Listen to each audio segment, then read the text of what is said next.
再来看加拿大新总理卡尼23宣布解散国会，4月28要来进行国会大选。面对美国总统川普关税压力加主权威胁的言论，卡尼希望讲会当透过大选来得到愈侪民意的支持，来对抗美国。另外，川普话讲要买格陵兰岛，美国副总统范斯的太太27就准备要去格陵兰访问。 加拿大现任总理卡尼就任无到10天，就伫23宣布解散国会，并且定4月28提前举行加拿大第45届国会大选，希望借此得到强大民意授权来对抗川普政府的威胁。We are facing the most significant crisis of our lifetimes because of President Trump's unjustified trade actions and his threats to our sovereignty. 卡尼今年60岁。 伫咧赢到自由党党魁选举了，3月14宣誓成为加拿大新总理。因为卡尼并不是现任的国会议员，一个需要透过选举来赢到家己的席位，并且得到民意授权执政，所以宣布提前半年举行大选。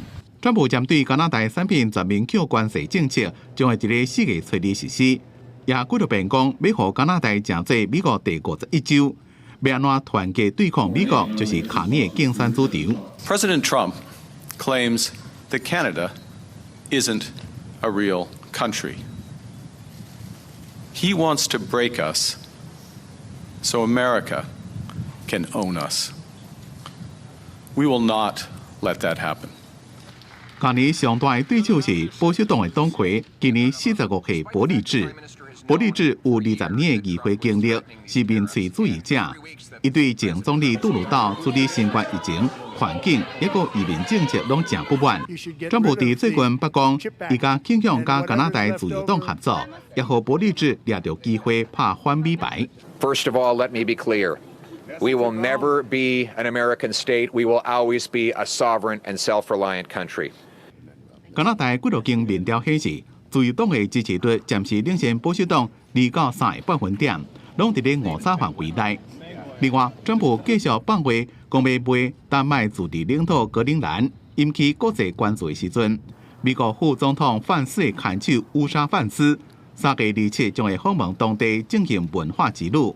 白宫国家安全顾问瓦尔兹也对伊去。虽然白宫强调，这段是要点填美国的流行外交，不过丹麦总理认为。 这边的访问无用将川普的言论分开看。公司新闻金环庆编辑。